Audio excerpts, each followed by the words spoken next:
je suis Louis Clichy, réalisateur sur le film Le Domaine des Dieux. C'est bien, bonjour, je m'appelle Alexandre Astier, je suis scénariste et co-réalisateur du Domaine des Dieux.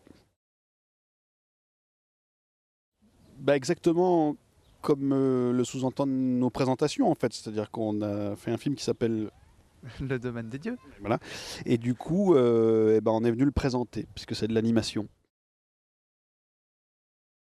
Ah bah on n'en est pas au même point. Moi oui, c'est mon premier film d'animation.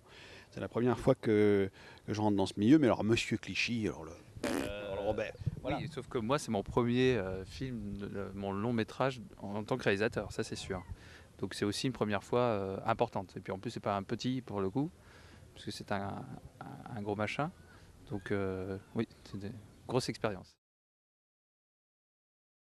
Mais là j'étais animateur, donc c'est un métier, c'est vraiment autre chose. C'est en termes de responsabilité, bon, on fait un petit peu notre boulot, mais on n'a pas un film à porter autant que celui-ci. C'est un peu pareil, parce qu'on a les mêmes processus de création. Après, dans la journée type de travail, aux États-Unis, on reste très longtemps sur son lieu de travail, mais il y a du corporate, il y a beaucoup de choses qui sont extra travail qu'on fait. On cherche beaucoup, on parle beaucoup, on fait des réunions, on fait ces machins. J'ai l'impression en France, on reste peut-être moins longtemps, mais par contre, c'est très très productif, c'est assez intense. Voilà, c'est con, mais c'est vrai que c'est quelque chose qui est assez fort. Une fois qu'on est sur le lieu de travail, ça dépote beaucoup. Moi, j'en ai plusieurs. Moi, c'est vrai que j'aime beaucoup aussi Miyazaki. Alors, ça n'a rien à voir. J'aime beaucoup le voyage de Chihiro, par exemple.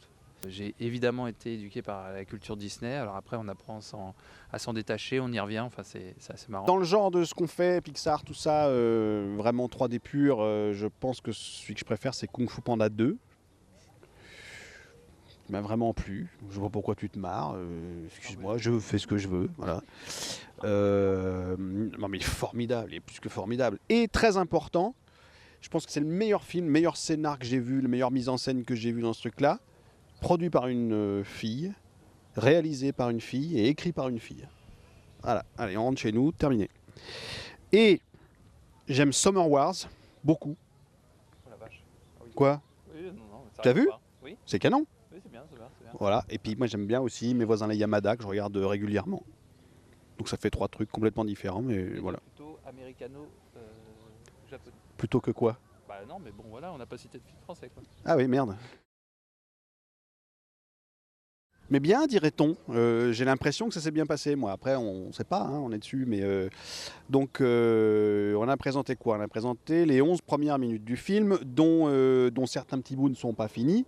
Donc, des fois, on passe d'une image pratiquement à sa version finale à une image où il manque carrément les arbres, où c'est tout noir. Et donc, du coup, ce côté work in progress, mais quand même dans la continuité, avec le générique début, et puis surtout qui propose le début de l'histoire. Donc c'était là aussi une manière de tester si le scénario prenait.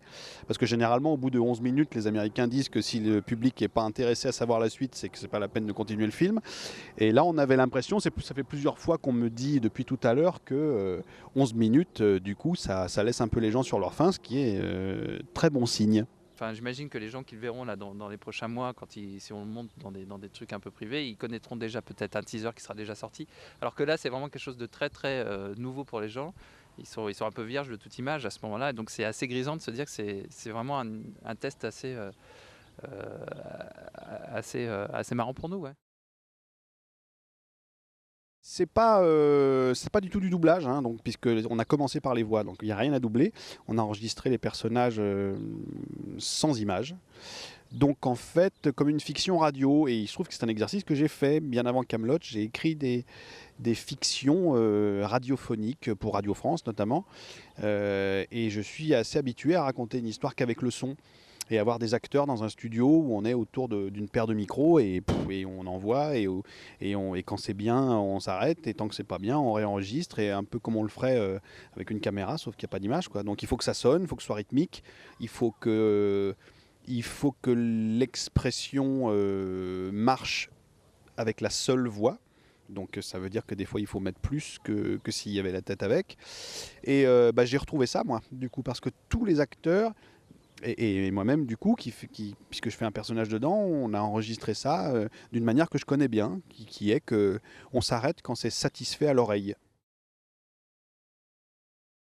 J'aime bien quand je fais un projet être à moitié fidèle aux gens que j'aime bien parce qu'en plus de ça, naturellement ils me viennent quand il y a des personnages comme ça, je pense tout de suite un peu à eux et du coup je me sers du fait de les connaître pour écrire des répliques qui leur vont, c'est-à-dire que j'écris un peu sur mesure pour les gens parce que généralement ça paye après quoi.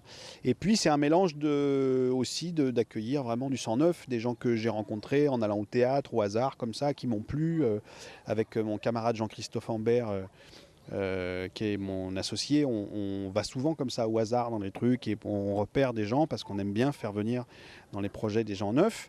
Et là en plus, il y a l'intervention un peu comme dans Camelot de gens dits connus qui viennent pour le plaisir du public donner une voix que les gens connaissent et la redonner sous les traits d'un personnage sous lesquels on ne les a pas encore vus. Alors effectivement, bon, l'histoire est faite. Donc il s'agit de savoir où est-ce qu'on va pouvoir apporter bien modestement sa pierre à l'édifice, mais enfin le boulot est fait. Il s'agit aussi de gérer la liberté qu'on se donne, parce que il faudrait pas qu'on soit emprisonné par le fait de trop aimer, parce que moi vraiment en ce qui concerne Goscinny plus qu'un respect. Vraiment, je suis en hommage constant, donc du coup forcément être admiratif de quelqu'un, c'est pas ce qu'il y a de plus inspirant. C'est-à-dire qu'au bout d'un moment, il faut que j'écrive moi. Et ça, il faut que j'ai un peu les coups des franches. Enfin, je crois que quand on aime un auteur, on peut pas lui faire bien du mal en écrivant par-dessus. Quoique si, je pense que s'il y en a qui en ont fait alors qu'ils aiment beaucoup. Oui, effectivement, bah, peut-être que j'ai fait du mal, j'en sais rien, on le saura jamais. Mais en tout cas, je crois que j'ai essayé de faire ce que je pouvais pour, en même temps que d'être moi-même, montrer tout l'amour que je porte à cette œuvre-là. Donc c'est pas du tout comme écrire un truc original. Ça se place dans un truc très particulier où on est dans la continuité d'un truc qui est déjà un monument. Donc faut pas avoir peur d'y aller. Adapter la BD, c'est-à-dire adapter les personnages en images de synthèse, c'est quelque chose qui s'est avéré plutôt facile. Alors, quand je dis ça, l'équipe là, qui travaille à Paris, ils doivent se tirer une balle dans la tête. Mais quand même, c'est-à-dire que Uderzo, il a vraiment cette culture Disney de construire ses personnages, de travailler en volume. C'est vraiment quelqu'un qui vient de là. Donc les transposer en 3D, ça n'a pas été compliqué parce que il y avait certes des triches d'expression, il y a certes des choses qui sont compliquées, des raccourcis, mais ça faisait sens de les mettre en images de synthèse en 3D. Et c'est vrai qu'on n'a pas eu à se dire on va changer le design. On n'a pas été par exemple du tout dans l'approche qu'a pu faire Spielberg avec Tintin. C'est-à-dire qu'on a été dans quelque chose, on s'est dit on assume le design fait par Uderzo et on va essayer de le copier-coller. Tant pis si ça peut faire un peu facile, mais en fait c'est plus compliqué que ça. Mais en tout cas, les personnages qu'on voit à l'écran, c'est ceux qu'on voit et on se dit pas tiens c'est bizarre, c'est vrai qu'il n'est pas comme dans la BD ou comme dans les dessins animés qu'on pouvait avoir, les dessins animés traditionnels. Voilà. Et puis après l'adaptation, c'est aussi amener des choses cinématographiques par rapport à une BD qui est plutôt, de fait, qui est limitée à ces cases. Il y a des séquences qui peuvent être magnifiées en cinéma. C'est vrai qu'il y a de l'action, on peut trouver de l'action dans Astérix, et c'était ça qui était aussi intéressant. Comment marchait la potion magique, quel effet ça peut donner à l'écran, ce genre de choses, c'était intéressant, ouais. Alors je connais bien évidemment, parce que comme je viens du milieu de l'animation, c'est un festival que tous les étudiants et professionnels de l'animation aiment beaucoup. Bon bah la ville déjà, c'est déjà un petit plus. Et puis, on est intimement lié, en plus au Gobelin, on est intimement lié à cette ville parce que c'est vrai que c'est une sorte de passe-droit qui est assez incroyable aujourd'hui. Les Gobelins peuvent faire un petit court-métrage en amont de chaque jour, enfin il y a 5 jours là, de chaque séance. Et c'est vrai que pour nous, c'est une carte de visite qui est hyper importante. Moi, je sais que j'avais beaucoup travaillé sur mon petit générique, c'était en 2002 déjà. Voilà. Donc oui, c'est un festival qu'on aime bien et c'est assez. Voilà, il n'y a pas un côté guindé comme il pourrait y avoir dans certains festivals. Ça reste assez bon enfant malgré tout. Donc oui, c'est plutôt chouette. Je connais bien. Non mais moi donc moi je déteste les mondanités, généralement je déteste les festivals. Donc ce que j'aime bien là premièrement c'est que comme je suis lyonnais, je suis venu en bagnole.